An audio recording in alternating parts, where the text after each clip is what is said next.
चलिए अपना next topic start करते हैं। हमारा नेक्स्ट टॉपिक है ऑडिटर। अब यहाँ पे हम क्या पढ़ेंगे, अपॉइंटमेंट ऑफ ऑडिटर। सबसे पहले हमारी बुक में ऑडिटर के बारे में ज़्यादा नहीं बताया गया है, लेकिन हम एक छोटा सा ब्रीफिंग कर लेते हैं कि ऑडिटर पहले तो है कौन। एक बात समझिए, मैंने जब आपसे अपनी फाइनेंशियल स्टेटमेंट की बात करी तो मैंने कहा कि फाइनेंशियल स्टेटमेंट हम कंपनी ये फाइनेंशियल स्टेटमेंट बनाएगी और इनका रिकॉर्ड रखेगी।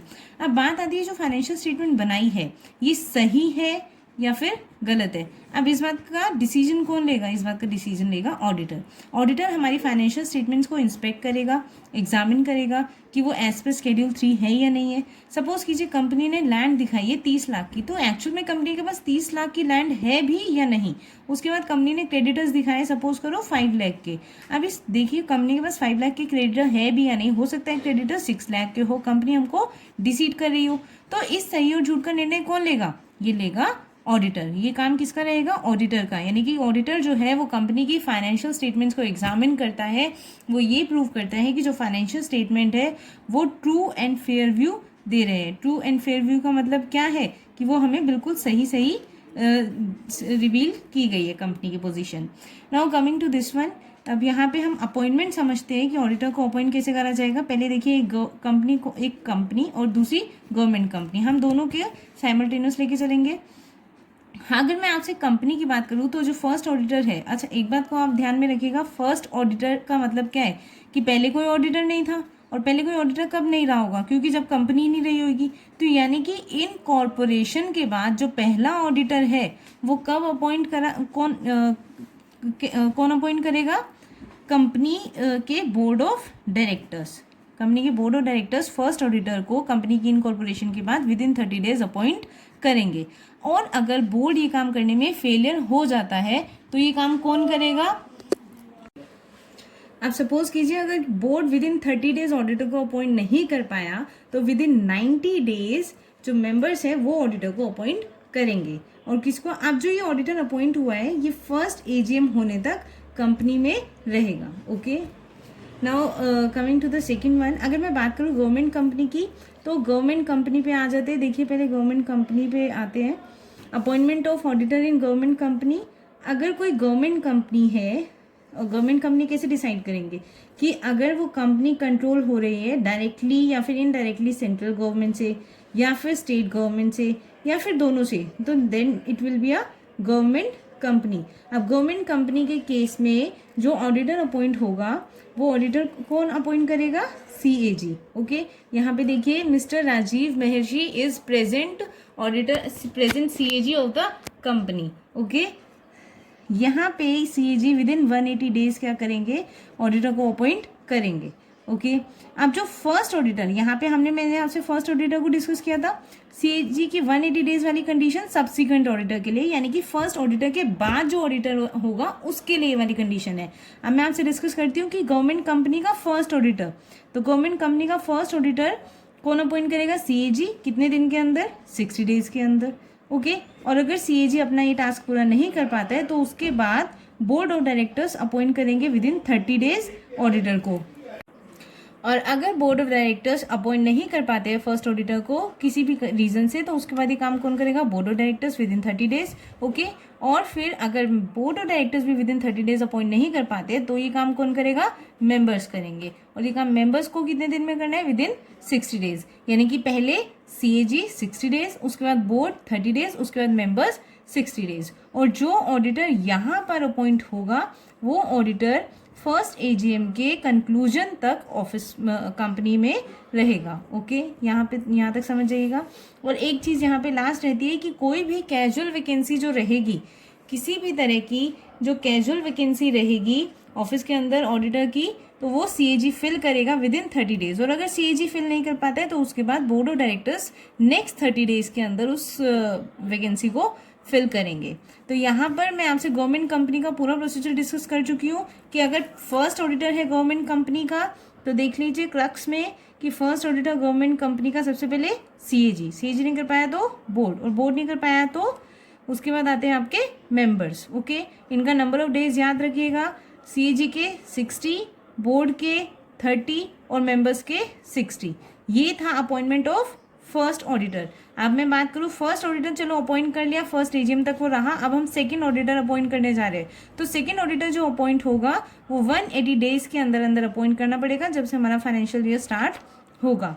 यहाँ पे अब हमारा ये 180 डेज वाली कंडीशन ये मैंने आपसे ऑलरेडी डिस्कस कर ली थी। ओके, नाउ एक चीज़ कैजुअल वैकेंसी भी हम यहाँ पे डिस्कस कर चुके हैं, तो अपॉइंटमेंट ऑफ गवर्नमेंट ऑडिटर हमने ख़त्म कर लिया है। अब आते हैं दोबारा से यहाँ पे इधर कंपनी पे। यहाँ कंपनी पे हम फर्स्ट ऑडिटर को कंसिडर कर चुके हैं कि बोर्ड अपॉइंट करेगा 30 डेज में। उसके बाद फर्स्ट ऑडिटर अगर बोर्ड नहीं अपॉइंट कर पाए तो मेंबर्स करेंगे विद इन 90 डेज, और फर्स्ट एजीएम तक वो ऑफिस होल्ड करेगा। Now coming to the subsequent auditor, जो सब्सिक्वेंट ऑडिटर है यानी कि इसके बाद वाला, फर्स्ट एजीएम के बाद ये जो ऑडिटर है, अब इसके बाद सपोज कीजिए दूसरा ऑडिटर आता है, तो उसके रिगार्डिंग अब हम इसको समझते हैं। अब सब्सिक्वेंट ऑडिटर के समझिए इसको यहाँ पे कि जो कंपनी है, हर कंपनी अपनी फर्स्ट एजीएम में अपॉइंट करेगी एक इंडिविजुअल फर्म को। अब देखिए फर्स्ट एजीएम तक तो हम पहले एक ऑडिटर रख चुके थे ना, अब यहाँ पे फर्स्ट एजीएम जो हो रही है यहाँ पे कोई इंडिविजुअल ऑडिटर अपॉइंट किया जाएगा जो कि 6th एजीएम तक ऑफिस में रहेगा। 6th एजीएम तक हमारे ऑफिस में रहेगा, यानी कि 5 साल का उसका क्या हो गया, टेन्योर हो गया। फर्स्ट एजीएम तो यहाँ कंडक्ट हो गई जब हमने यहाँ पे फर्स्ट ऑडिटर अपॉइंट किया था। अब हम दूसरा इंडिविजुअल ऑडिटर अपॉइंट कर रहे हैं, ये हमारा फर्स्ट ऑडिटर था, ये हमारा दूसरा ऑडिटर है, और ये 5 साल तक काम करेगा और उसके बाद ये 6th एजीएम तक ऑफिस को होल्ड करेगा। और जो provided that such appointment shall be subject to ratification in annual general meeting till 6th, every annual general meeting till 6th such meeting by way of passing ordinary resolution। किसी भी तरह की ordinary resolution pass करके उस auditor को ratify किया जाएगा कि उसे अभी दोबारा से अपॉइंट करना है या नहीं। Now coming to the third point कि अगर अपॉइंटमेंट रेटिफाई नहीं होती है, यानी कि हमने उसको दोबारा से रीअपॉइंट नहीं करा, तो बोर्ड ऑफ डायरेक्टर्स क्या करेंगे, किसी और इंडिविजुअल को या फिर फर्म को एज अ ऑडिटर अपॉइंट करेंगे। Coming to the fourth point में लिखा है जो मैनर है और प्रोसीजर है सिलेक्शन का ऑडिटर्स का by members of the company shall be as per the prescribed rules, यानी कि ये काम रूल्स के अकॉर्डिंग होगा। अब देखिए कि जब हमने कोई ऑडिटर अपॉइंट कर लिया है तो उस ऑडिटर से हम क्या लेंगे, रिटर्न कंसेंट लेंगे कि वो एज अ ऑडिटर हमारी कंपनी में परफॉर्म करने के लिए रेडी है, मतलब काम करने के लिए रेडी है, और उसे एक सर्टिफिकेट भी लेंगे उसकी अपॉइंटमेंट का, और सर्टिफिकेट में सारी कंडीशंस को डिस्कस किया जाएगा। अपार्ट फ्रॉम दिस वो हमें ये भी चेक करना है, देखिए 6 पॉइंट में लिखा हुआ है कि हम ये चेक करेंगे कि ऑडिटर सेटिस्फाई करता है या नहीं एलिजिबिलिटी क्वालिफिकेशन जिसके अकॉर्डिंग हम उसे एज अ ऑडिटर अपॉइंट करें। उसका 7 पॉइंट क्या कहता है कि जो कंपनी है वो कंपनी को क्या करना है, जो ऑडिटर अपॉइंट करा है उसके अपॉइंटमेंट के बारे में आरओसी को एक नोटिस पास करना है विद इन 15 डेज जब से हमने उस ऑडिटर को अपॉइंट किया है। सो अब डिस्कस करते हैं रीअपॉइंटमेंट ऑफ ऑडिटर। यहाँ पे समझिएगा अभी तक जो हमने सीखा है वो फर्स्ट ऑडिटर की अपॉइंटमेंट सीखी दोनों में, एक नॉर्मल कंपनी में और एक गवर्नमेंट कंपनी में।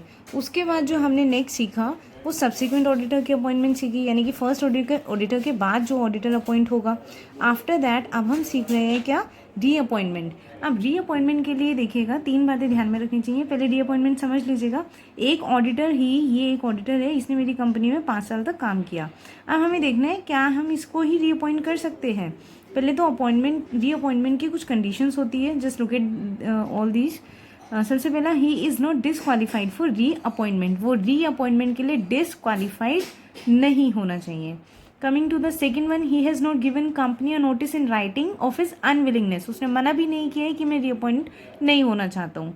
और तीसरा क्या है कि कोई स्पेशल रेजोल्यूशन पास नहीं हुआ है मीटिंग में उस ऑडिटर को लेकर के, जहाँ पर जो मेंबर्स है वो कहते हैं कि हम इस ऑडिटर को रीअपॉइंट नहीं करना चाहते, तो किस तरह का कोई रेजोल्यूशन भी पास नहीं हुआ है। अगर ये तीनों कंडीशंस सेटिस्फाई हो जाती है कि मतलब ऐसा कुछ नहीं है, ना तो उसने कोई डिस्क्वालिफिकेशन है, या फिर उसने खुद से ही अपना कंसेंट नहीं दिया है रीअपॉइंटमेंट के लिए, या फिर इस तरह का कोई स्पेशल रेजोल्यूशन पास नहीं हुआ है, then auditor can be reappointed. Now this one is recommendations of audit committee.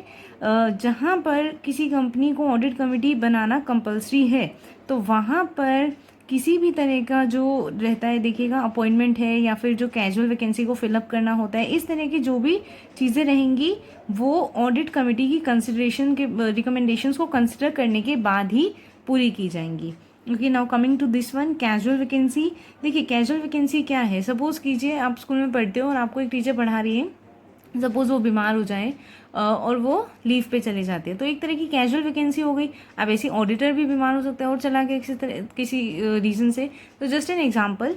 तो यहाँ पर इस तरह की जो कैजुअल वैकेंसी होती है वहाँ पर जो ऑडिटर है शैल बी फिल्ड, अब नया ऑडिटर जो अपॉइंट होगा वो बोर्ड ऑफ डायरेक्टर्स अपॉइंट करेंगे विद इन 30 डेज। लेकिन इस तरह की जो कैजुअल वैकेंसी अगर ऑडिटर के रेजिग्नेशन की वजह से है तो ये ज़रूरी है कि विद इन 3 मंथ्स एक जनरल मीटिंग करी जाए और बोर्ड की रिकमेंडेशन पे एक नया ऑडिटर अपॉइंट करा जाए जो कि नेक्स्ट एनुअल जनरल मीटिंग तक उस कंपनी में, उस ऑफिस में रहेगा। Okay, now coming to this one, rotation of auditor. देखिए रोटेशन ऑफ ऑडिटर क्या है कि ऑडिटर रोटेट होते हैं। अब सपोज कीजिएगा एक ही ऑडिटर को अलाउड नहीं है कि वो कंटिन्यूसली लाइफ टाइम एक कंपनी का ऑडिट कर सके, नहीं। यहाँ पे ऑडिटर क्या होते हैं, रोटेट होते हैं कि भाई एक सपोज कीजिएगा 5 ईयर के टर्म के लिए कोई ऑडिटर था, उसके बाद नेक्स्ट 5 ईयर के टर्म के लिए कोई दूसरा ऑडिटर था। ये ऑडिटर ए था, अब ये ऑडिटर यहाँ पे बी आ जाएगा, यानी कि ऑडिटर का रोटेशन बहुत ही ज़रूरी होता है। अब देखिए ये ज़रूरी है कहाँ पर रोटेशन ऑफ ऑडिटर, समझिए कि following class of companies excluding OPC and small companies, यानी कि ओपीसी और स्मॉल कंपनीज को छोड़ करके ये जितनी भी कंपनीज है इन्हें ऑडिटर की रोटेशन करनी पड़ेगी। देखिए इसमें कौन कौन सी आती है, लिस्टेड कंपनी हो गई, अनलिस्टेड कंपनी होगी जिसकी पेड अप कैपिटल 10 करोड़ से ज़्यादा है, प्राइवेट कंपनी होगी जिसकी पेड अप कैपिटल 20 करोड़ से ज़्यादा है, और उसके अलावा वो कंपनीज जिनकी बोरिंग्स जो है फाइनेंशियल बैंक से या फिर जिनके पास पब्लिक डिपॉजिट है 50 करोड़ या उससे ज़्यादा का, इन सबको क्या करना है, ऑडिटर को रोटेट करना है। अब यहाँ पे एक बात समझिएगा, ये ऑडिटर को अपॉइंट और रीअपॉइंट कब करें, यहाँ पे जो ऑडिटर का अपॉइंटमेंट या फिर रीअपॉइंटमेंट होता है उसके रिगार्डिंग समझिएगा कि एक जो इंडिविजुअल ऑडिटर है for more than 5 consecutive years, एक इंडिविजुअल ऑडिटर को हम 5 साल के लिए रख सकते हैं। एक ऑडिट फर्म जो है, अच्छा इंडिविजुअल ऑडिटर क्या हुआ, मिस्टर ए एक ऑडिटर है, लेकिन मिस्टर ए ने ए बी सी, अभी 3 ऑडिटर है ए बी सी, और इन तीनों ने मिलकर अपनी एक ऑडिट फर्म बना ली, तो अब ये क्या हो गया, ए बी सी लिमिटेड। अभी सपोज कीजिएगा कि ये तो क्या कहलाएगी, ऑडिट फर्म कहलाएगी, और ये क्या कहलाएगा, इंडिविजुअल ऑडिटर कहलाएगा। अब आपको 2 बातें ध्यान में रखनी है, यहाँ पे समझिएगा कि जो इंडिविजुअल ऑडिटर है उसको हम 5 कॉन्जिक्यूटिव ईयर्स के लिए अपॉइंट कर सकते हैं, और जो ऑडिट फर्म है उसको हम 2 टर्म्स ऑफ 5 कॉन्जिक्यूटिव ईयर्स, यानी कि 2 बार 5 कॉन्जिक्यूटिव ईयर्स के लिए अपॉइंट कर सकते हैं, यानी कि टेन्योर हो गया 10 ईयर्स का। ओके, नाउ ये बात ध्यान में रखिएगा कि जो इंडिविजुअल ऑडिटर है जिसने अपने 5 साल कंप्लीट कर लिए वो दोबारा से रीअपॉइंट नहीं होगा for the term of another 5 years. Suppose कीजिएगा मिस्टर ए ने 2010 से 15 तक एक कंपनी का ऑडिट किया, अब यहाँ पे 5 कॉन्जिक्यूटिव ईयर्स हो गए, कॉन्जिक्यूटिव मतलब लगातार। अब यहाँ से अगले 5 साल तक के लिए मिस्टर ए को हम इसी फर्म में दोबारा से अपॉइंट नहीं कर सकते, यानी कि 2015 के बाद अब नेक्स्ट 5 ईयर्स आएंगे 2020, यानी कि इस सेशन तक हम इसको अपॉइंट नहीं कर सकते। सो 20 से 21 के सेशन के लिए he can be appointed. Okay, now just look at this second line कि जो ऑडिट फर्म है जिसने अपना कंप्लीट कर लिया है टेन्योर, वो जो ऑडिट फर्म है उसको भी रीअपॉइंटमेंट नहीं मिल सकता है for in the same company for 5 years after completion of such term. Okay, आगे ध्यान दीजिएगा कि जो ऑडिटर है प्रोवाइडेड दैट कि जो अपॉइंटमेंट है, सपोज कीजिए मैं एक कंपनी की बात करती हूँ X Y and B limited. अब ये जो पार्टनर है बी ये इस फर्म में भी था एबीसी लिमिटेड में, और ये इस फर्म में भी है, और एबीसी लिमिटेड को ऑलरेडी मैं एक 5 ईयर के टेन्योर के लिए वहाँ पर कंसिडर कर चुकी हूँ। आज फर्म थी तो हम कह सकते हैं 2 टर्म्स ऑफ 5 कॉन्जिक्यूटिव ईयर्स।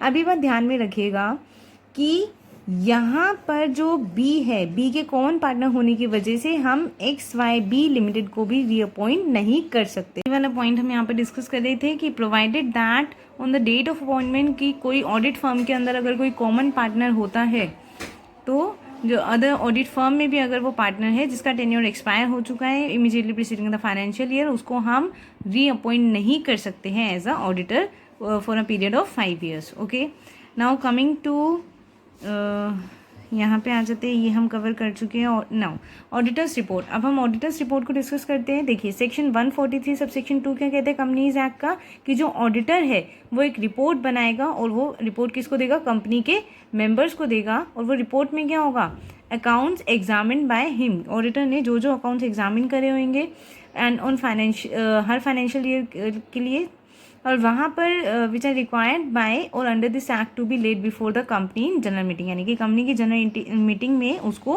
वो अपनी रिपोर्ट को शो करेगा। Now coming to this one, कि वो जो रिपोर्ट है उसका कंप्लायंस क्या रहना चाहिए, कि वो इस एक्ट के प्रोविजंस को फॉलो करे, अकाउंटिंग और ऑडिटिंग स्टैंडर्ड्स को फॉलो करे। ये ज़रूरी हो कि उस रिपोर्ट के अंदर वो सारे मैटर्स कंसिडर किए गए हैं जो कि कंप्लायंस रखते हैं इस एक्ट के प्रोविजन से या फिर जो भी रूल्स है। ये ध्यान में रखिएगा, to the best of information, auditor की इन्फॉर्मेशन के अकॉर्डिंग जो रिपोर्ट्स है वो ट्रू एंड फेयर व्यू दे कंपनी के कंपनी के अफेयर्स का, कि इस कंपनी ने अगर ये ट्रांजेक्शन किए तो वैलिड ग्राउंड्स पे की है एंड ऑल। अब डिस्कस करते हैं कि ऑडिटर अपनी रिपोर्ट में कौन कौन से पॉइंट्स को कंसिडर करेगा। Sort and obtain, sort and obtain किसके लिए लिखा है, कि जितनी भी इन्फॉर्मेशन उसको ऑडिट पर्पसेस के लिए चाहिए थी वो सारी इन्फॉर्मेशन उसने ऑब्टेन करी है या नहीं। अगर ओपिनियन की बात करें तो जो ऑडिटर का ओपिनियन है वो ट्रू एंड फेयर था या नहीं, किसी अंडर प्रेशर में तो उसने अपना ओपिनियन नहीं दिया। Now work done by other auditors of branch, suppose कीजिए कि एक लिमिटेड है एक कंपनी और इसकी कुछ ब्रांचेस है BCD। अब ये बात ज़रूरी है कि जो ब्रांच है ये इन ब्रांचेस का भी जो ट्रांजैक्शंस रही है, इसकी जो ब्रांचेस की फाइनेंशियल स्टेटमेंट है वो भी ए लिमिटेड के ऑडिटर को रिसीव हुई हो ताकि उसे ऑडिट करने में आसानी हो। आगे देखिएगा कि जो कंपनी की बैलेंस शीट है, P&L है, वो सिमिलर होना चाहिए, मतलब सेम होना चाहिए उसकी बुक्स ऑफ अकाउंट से। सपोज कीजिएगा कि मैंने P&L में लिखा है कि मैंने सैलरी पे इस साल 5 लाख रुपए का एक्सपेंस किया है, तो अब ये ज़रूरी होना चाहिए कि मेरे पास सैलरी वाउचर्स होने चाहिए जिनके अंदर ये शो होना चाहिए कि 5 lakh has been spend as salary, यानी कि जो मेरे अकाउंट्स हैं उनसे मेरा P&L मैच होना चाहिए properly. Now this one, compliance with AS, यानी कि अकाउंटिंग स्टैंडर्ड्स को फॉलो करना चाहिए कंपनी को। एडवर्स इफेक्ट, अगर किसी भी तरह का किसी ट्रांजेक्शन का कोई एडवर्स इफेक्ट आता है तो ऑडिटर को वो मेंशन करना चाहिए। डिसक्वालीफाइड डायरेक्टर, अगर कोई डायरेक्टर जो है वो डिसक्वालीफाइड है तो उसके बारे में भी ऑडिटर अपनी रिपोर्ट में बताए। एनी क्वालिफिकेशन, रिजर्वेशन और एडवर्स रिमार्क, किसी भी तरह का एडवर्स रिमार्क हो कोई या फिर किसी भी तरह की कोई क्वालिफिकेशन है वो मेंशन करे। Adequate internal financial controls, operating effectiveness, ये सब भी यहाँ पे ऑडिटर डिस्कस करे। सब फाइनेंशियल कंट्रोल्स क्या होते हैं, मनी टर्म्स को लेकर के कंपनी अपनी कुछ फाइनेंशियल कंट्रोल्स रखती है। सपोज कीजिएगा जो कंपनी की इनकम आती है, अब ऐसा तो नहीं है ना कि कोई एम्प्लॉय जो है कंपनी का वो इस इनकम को अपने घर लेकर के जा रहा है और वहाँ पे इस इनकम को रख रहा है और जब मन कर रहा है इससे पैसे निकाल रहा है और यूटिलाइज कर रहा है। यहाँ पे हम क्या करते हैं, फाइनेंशियल कंट्रोल्स रखते हैं कि कंपनी का पैसा कंपनी के पर्पस के लिए इस्तेमाल हो। तो इस तरह के बहुत सारे कंट्रोल्स होते हैं जो कि कंपनी में लगाए जाते हैं। ये सारे ऑपरेट कर रहे हैं नहीं कर रहे इफेक्टिवली। और लास्ट में सच अदर मैटर्स जो कि प्रिस्क्राइब्ड है। और यहाँ पे देखिएगा reasons for negative and qualified report. अब नेगेटिव और क्वालिफाइड रिपोर्ट कैसे होगी, सपोज कीजिए यहाँ पे कंपनी ने क्या कहा था, उसके पास एसेट्स है 10 लाख के। अब हो सकता है कंपनी के पास 10 लाख के एसेट्स ना हो, तो ऑडिटर कैसी रिपोर्ट देगा, नेगेटिव, और जिसको हम क्या कहेंगे, क्वालिफाइड। तो अभी नेगेटिव क्वालिफाइड रिपोर्ट अगर ऑडिटर देता है तो इसका क्या होना चाहिए, ऑडिटर हमें इसका रीज़न भी बताए। Now see this one, auditor to sign audit report. Section 145 of companies act 2013 कहते हैं कि जिस पर्सन को एज अ ऑडिटर अपॉइंट किया गया है वो ऑडिटर्स रिपोर्ट को साइन करेगा, वो सर्टिफाई करेगा कंपनी के बाकी डॉक्यूमेंट्स को। और जो ऑडिटर है, ऑडिटर की रिपोर्ट है, उसकी क्वालिफिकेशन, ऑब्जर्वेशन और कमेंट्स है फाइनेंशियल ट्रांजैक्शंस पे या फिर मैटर्स पे जिनका एडवर्स इफेक्ट रहता है कंपनी की फंक्शनिंग पे, वो ऑडिटर रिपोर्ट में ज़रूर मेंशन होने चाहिए और कंपनी की जनरल मीटिंग में भी रीड आउट किए जाने चाहिए। और वो ओपन रहेंगे इंस्पेक्शन के लिए by any member of the company, यानी कि कंपनी का कोई भी मेंबर उनको इंस्पेक्ट कर सकता है। तो now coming to the last topic of our chapter, secretarial audit. Secretarial audit होता क्या है, सेक्रेटेरियल ऑडिट क्या है, एक प्रोसेस है जहाँ पर पर ये चेक करी जाती है कि कंपनी ने जितने भी प्रोविजंस है उनके साथ कंप्लायंस किया है या नहीं, रूल्स एंड रेगुलेशंस को, प्रोसीजर्स को फॉलो किया है या नहीं, बुक्स को, रिकॉर्ड्स को मेंटेन कर रही है या नहीं। और ये चेक कौन करेगा? एक इंडिपेंडेंट प्रोफेशनल चेक करेगा। वो इंश्योर करेगा कि कंपनी ने लीगल प्रोसीजरल सारी चीज़ों से कंप्लायंस किया है और उसने ड्यू प्रोसेस को फॉलो किया है। अब मैं आसान सी भाषा में अगर आपसे बात करूँ तो एक CS अपॉइंट करा जाता है और ये देखा जाता है कि कंपनी लॉ से जुड़े हुए जितने भी रूल्स है, रेगुलेशंस है, प्रोविजंस है, तो कंपनी ने उनको फॉलो अप किया है या नहीं किया है। ये काम किसका है? CS का है। अगर आपको याद हो, मैंने क्लास में एक एग्जांपल कई बार दिया था। सपोज एक कंपनी का अगर शू मेकिंग का बिजनेस है तो that person is active in making shoes. उसको ये पता है कि जूते कैसे बनाने हैं। अब उसने कंपनीज एक्ट नहीं पढ़ा, वो कैसे कंपनीज एक्ट के कंप्लायंस को फॉलो करेगा? तो यहाँ पे ये काम किसका होगा? CS का। ये काम कौन करेगा? CS। अब देखिए, there are multiplicity of rules, यानी कि बहुत सारे रूल्स है, रेगुलेशंस है। इनकम टैक्स के अलग होते हैं, GST के अलग है, MCA के अलग रूल्स है। उसके अलावा जो कंपनी लॉ है इसके अलग रूल्स है। जो Schedule 3 है इसके नॉर्म्स को फॉलो करना है, AS को फॉलो करना है, इंडिया AS को फॉलो करना है।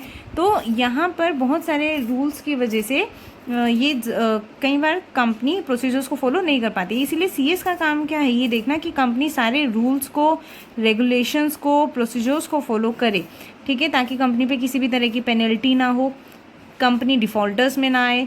तो इन चीज़ों के लिए ये रिस्पॉन्सिबिलिटी किसकी रहेगी? CS की। Okay, now coming to the next topic, that is need. Need क्या है? एक नीड तो मैं आपसे यहाँ पे डिस्कस कर ही चुकी हूँ कि कंपनी पे पेनल्टी ना लगे, कंपनी को डिफ़ॉल्टर में काउंट ना हो।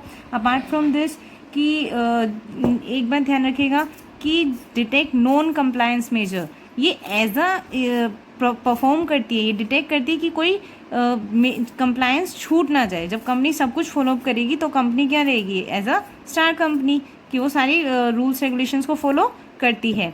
और वो करेक्टिव एक्शंस भी लेती है टाइम टू टाइम। जब उसे लगता है कि अगर किसी भी तरह का कोई गलत एक्शन कंपनी में हो रहा है तो वो करेक्टिव एक्शन लेगी और उसको गलत एक्शन को रेक्टिफाई करेगी। अपार्ट फ्रॉम दिस, नीड क्या है सेक्रेटेरियल ऑडिट की? एक तो जितने भी स्टेक होल्डर्स हैं उनके इंटरेस्ट को प्रोटेक्ट करना, और जितने भी लीगल एक्शन जो कंपनी के अगेंस्ट हो रहे हैं उनको अवॉइड करना, कंपनी या फिर उसकी मैनेजमेंट के अगेंस्ट। ओके, प्रोविजंस इन कंपनीज एक्ट 2013, सेक्रेटेरियल ऑडिट को लेकर के कंपनीज एक्ट में क्या प्रोविजंस है? देखिए, इजी से उसमें समझते हैं कि लिस्टेड पब्लिक कंपनी जितनी भी होंगी, अब कौन सी लिस्टेड पब्लिक कंपनी? सपोज कीजिए एक लिस्टेड पब्लिक कंपनी है और उसकी पेड अप कैपिटल 49 करोड़ है और उसका जो टर्नओवर है वो 200 करोड़ है। तो अब यहाँ पर एक बात समझिएगा कि इसको सेक्रेटेरियल ऑडिट कराने की ज़रूरत नहीं है। तो इसका मतलब सेक्रेटेरियल ऑडिट कराना कौन सी कंपनीज को है?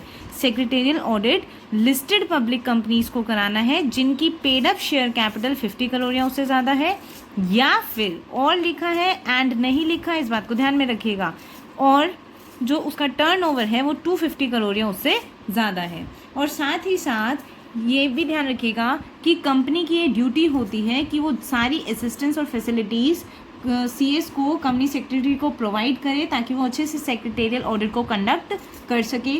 और उसके अलावा जो बोर्ड ऑफ डायरेक्टर्स रहेंगे वो एक्सप्लेन करेंगे अगर कोई क्वालिफिकेशंस CS ने दी है अपनी रिपोर्ट में। तो क्वालिफिकेशन समझिएगा कोई नेगेटिव अप्रोच जहाँ पे कंसिडर की गई है कि कंपनी ने इस रूल को फॉलो नहीं किया या फिर ये कंप्लायंस नहीं हुआ है। Now benefits of secretarial audit, समझिएगा सबसे पहला बेनिफिट क्या है? Complied with laws. एक बात है, जब हमारा CS ये देखेगा कि हमने सारे लॉज के साथ कंप्लायंस किया है, सारा काम ही जब लॉ के अकॉर्डिंग होगा तो कंप्लाइड विद लॉज। फिर दूसरा आता है effective for due diligence. Due diligence क्या होता है? जब जो टॉर्ट्स होते हैं, टॉर्ट्स यानी कि क्राइम होते हैं या फिर ऑफेंस होते हैं, तो ऑफेंस इन सब को रोकने के लिए जो स्टेप्स लिए जाते हैं वहाँ पे हम एक टर्म यूज़ करते हैं, ड्यू डिलिजेंस। तो जब काम ही पूरा लॉज के अकॉर्डिंग हो रहा है तो यहाँ पे किसी भी तरह का कोई अनलॉफुल एक्टिविटी नहीं होगी। आगे देखिए प्रोएक्टिव मेजर्स। यहाँ पे एक बात समझिएगा कि अगर इन कॉर्पोरेशन से जुड़े हुए कुछ कंप्लायंसेस को फॉलो करना है और मैं कंप्लायंसेस को फॉलो करके ही इनकॉर्पोरेशन करती हूँ, उसके बाद मेरे MOA, AOA, ये सारी चीज़ें मेरी लॉ के अकॉर्डिंग ही है। तो एक तरह से जो सेक्रेटेरियल ऑडिट है वो प्रोएक्टिव मेजर है, वो पहले ही कोई गलतियां नहीं होने देता है। वो एक चीज़ होता है गलती होना और उसको रेक्टिफाई करना, और दूसरी चीज़ क्या है, वो पहले ही गलती नहीं होने देगा। तो इससे क्या होगा, कंपनीज के ऊपर पेनल्टी वगैरह कोई भी इम्पोज नहीं हो पाएगी, क्योंकि कंपनी डिफॉल्ट नहीं करेगी। आगे देखिए, can assist stock exchange, SEBI, financial institutions and banks. ये समझिएगा कि ये सारे जो जितने भी स्टॉक एक्सचेंज है, सेबी है, फाइनेंशियल इंस्टीट्यूशन है, बैंक है, ये सब कंपनी से एसोसिएटेड होते हैं, इनके बिना कंपनीज नहीं चल पाती है। तो ये इनको सेक्रेटेरियल ऑडिट इनको हेल्प करते हैं कि जिस कंपनी के साथ आप डील कर रहे हैं वो कंपनी ट्रू और फेयर है। आगे देखिएगा, last one is comfort to investor. देखिए, इन्वेस्टर्स का जो पैसा होता है वो कंपनी में होता है। अब ये उनकी इन्वेस्टमेंट सेफ रहे, इन्वेस्टर्स की इन्वेस्टमेंट सेफ रहे, उनका इंटरेस्ट सेफ रहे, तो सेक्रेटेरियल ऑडिट क्या करता है, ये सब चीज़ों का ध्यान रखता है, उनकी ड्यू केयर करता है। अपार्ट फ्रॉम दिस ये सारी लॉ को फॉलो करता है। तो इसका मतलब क्या है कि सेक्रेटेरियल ऑडिट क्या है, हमें कई तरह के बेनिफिट्स प्रोवाइड कराता है। यहाँ के इसी के साथ साथ हमारा सेक्रेटेरियल ऑडिट भी वाइंड अप होता है।